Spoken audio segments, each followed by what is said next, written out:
Have you ever had one of those days that no matter what you try, things do not work for you? It is happening. However, I'm not going to let it stop me. Today, our episode is about teachings of a journey into the mind from my book about how to get out of a situation where you feel like you're stuck emotionally, physically, and mentally. Imagine that we have 70,000 thoughts per day. Then imagine that you are faced with a very critical situation, such as you're going through a divorce, you lost a loved one, you're in a new place, you have to move, you have some physical ailment, and it's beginning to get to be too much for you to handle mentally, physically, and emotionally. As a result, you begin to have insomnia. You cannot sleep, and the lack of sleep has an effect on your physical well being. Guess what's going to happen next? Whatever is affecting you at a physical level, whatever illness you have, is going to increase. And you're going to begin to feel more uncomfortable and with more effects about your physical illness than before, whatever the problem may be, whether it is diabetes or bladder problem, heart problem, stomach, whatever the case may be. Why? Because your body is going through a trauma mentally, physically, and emotionally. All three are piled up. The question is, how do we get from that physical, mentally, and emotionally chaos that we're going on and transcend to transform the way we're thinking, how we're feeling, and how we want to improve our physical well being? Let me share with you how I did it. I was going through all of the above at one time in my life, and I didn't know which way to go. Normally, you don't want to share personal information with people that do not know you very well for the fact that perhaps you may be judged or they may think you're not well here mentally. Because when you're going through a lot, it is stressful and there is a lot to handle. What I did was I began to realize something was wrong and I needed to change my state of mind. I needed to get out of the constant thinking and be able to be coherent so that I can function and begin to see the horizon in front of me, which at the time I could not see. I felt that everything was not possible, that things were not going to happen, that I didn't know which way to go. What am I going to do now? Until I decided to begin to meditate. I wanted to find a way to slow down the process of thoughts so that I can connect with my body and slow down whatever what was going on. Because if I didn't, I would either have a stroke or, like I did, a nervous breakdown. And it's not from the fact that something happened. It's the insurmountable amount of what is happening at the time when you're dealing with it. Because not only is something happening emotionally, but it's happening at a mental level and it's happening at a physical level. And it's affecting everything in one person. So meditation was my way to try to relax, be coherent, and I did this for a while. As a result, I was able to see that it was possible for me to move forward, that it was okay for me to mourn about the death of a loved one, that I had to understand that life transcends and we move on.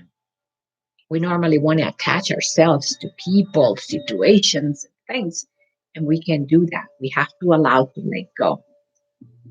Although letting go is not easy. And it's not that we're not resilient enough to make changes, but that we are creatures of habits. and we attach ourselves to those who we love. And it's not easy to let go. We think that if we let go, the memories and the presence of that person is still going to vanish away. And that is not true. Once you learn to let go with love, that love remains, and that person also remains with you. Because as light, we do not move on, we stay present. That presence is here with us.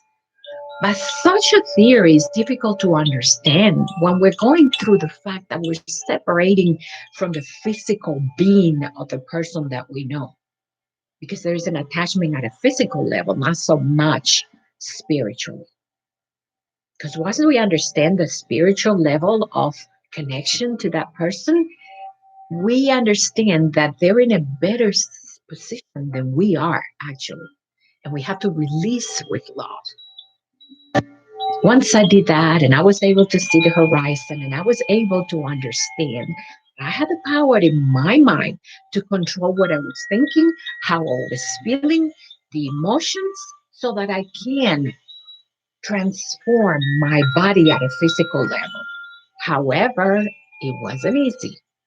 I had to learn to meditate, to do exercise, and fast at the same time so that I can cleanse my body completely and begin at new. The results were marvelous. I began to have new thoughts. I began to write my book. A new transmission of energy began to flow through my mind pretty fast. And I discovered the real power of who I am. Today, I can say proudly that the result of that is the publishing of 5 books and the ability for me to understand that nothing in life is impossible, regardless of how old you are, where do you come from, your race, or whether you have a title or not. Because the truth is, I can stand here and tell you about this different transition of emotional, physically, and mentally because I myself experience each one of those. And as a result, I can share that with you.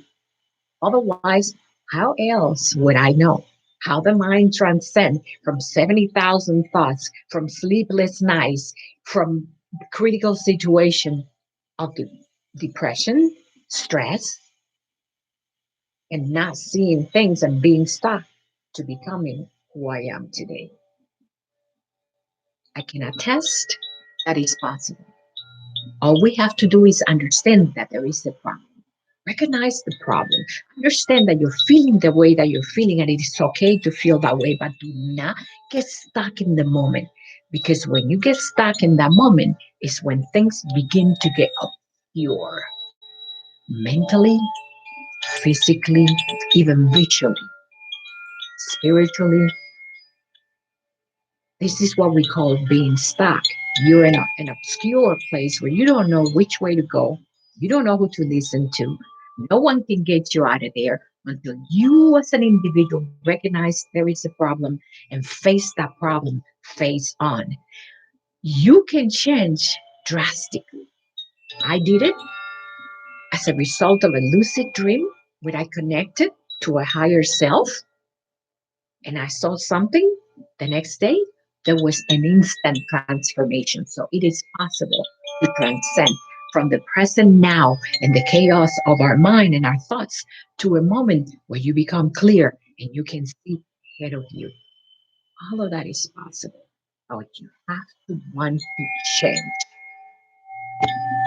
And this is one of the most critical things that people are not able to do is to make that transition when you say, I have to jump in, I have to do something, I have got to change. And change is painful because it's letting go of whatever you're holding on, releasing and becoming anew so that you can perform at a higher level of your being, the person that you are.